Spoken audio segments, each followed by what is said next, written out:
মোথাবাড়ি আর সুজাপুরে অশান্তি। এই অশান্তি কি পূর্ব পরিকল্পিত নাকি নেহাতি নাম বাদের প্রতিবাদের স্বতঃস্ফূর্ত আন্দোলন? ঠিক কি ঘটনা, কার কারের পেছনে ভূমিকা, গোটা বিষয় খতিয়ে দেখতে গ্রাউন্ড জিরো এনআইএ। সুপ্রিম নির্দেশের পরই তৎপর এনআইএ। দিল্লির অফিসের নির্দেশের পরই শুক্রবার শটান মোথাবাড়িতে এনআইএ টিম। কালক্ষেপ না করে মোথাবাড়ি পৌঁছে কেস ডায়েরি নিতে প্রথমে থানায় গেলেন আধিকারিকরা। যে বিডিও অফিসে সেদিন বিচারক হেনস্থার ঘটনা ঘটেছিল, হেঁটেই থানা থেকে ঘটনাস্থলে যান তারা। থানা থেকে পায়ে হেঁটে বিডিও অফিস থেকে পায়ে হেঁটে থানা।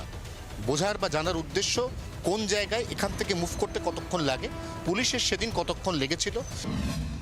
সূত্রের খবর, ঘটনা কখন শুরু, কিভাবে অশান্তি শুরু, কখন জেনারেল ডায়েরি এন্ট্রি হয়েছিল, প্রথম কোন বিচারক পুলিশকে অভিযোগ জানালেন, কোন কোন অফিসার সে সময় থানায় ডিউটিতে ছিলেন, পুলিশের একটি গাড়ি হঠাৎই সরে গেল কেন, সেই গাড়ি রাস্তায় ফেলে রাখা বাঁশের মধ্যে আটকে গেল কেন, বিচারকদের মধ্যে একজন পুলিশের ওই গাড়ির সঙ্গে না থাকায় কিভাবে অরক্ষিত হয়ে পড়লেন, বিচারকদের ঘরে বা বিডিও অফিসে ঢোকা বেরোনোর মোট কটি গেট, কোন কোন বিডিও অফিসের কর্মী ঘটনার সময় বিডিও অফিসে ছিলেন।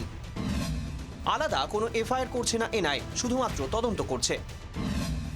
যাদের গ্রেফতার করা হয়েছে তাদের ব্যাকগ্রাউন্ড কি, এরাই কি ঘটনাস্থলে ছিল, পুলিশ কি দেখে নিশ্চিত হলো, কিসের ভিত্তিতে গ্রেফতার করা হলো, বাহিনী আসতে দেরির অভিযোগ, ঠিক কখন বিডিও অফিসে পৌঁছলো বাহিনী। এনআইএ টিমে মোট অফিসার 43 জন, নেতৃত্বে একজন ডিআইজি র্যাঙ্কের অফিসার। এদিনই কলকাতায় এসেছেন তদন্তকারী অফিসার সোনিয়া সিং।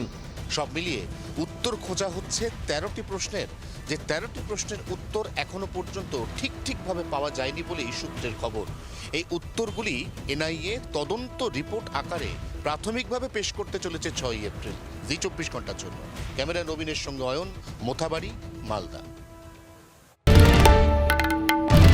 বাংলার আওয়াজ, বাঙালির আবেগ, জি 24 ঘন্টা।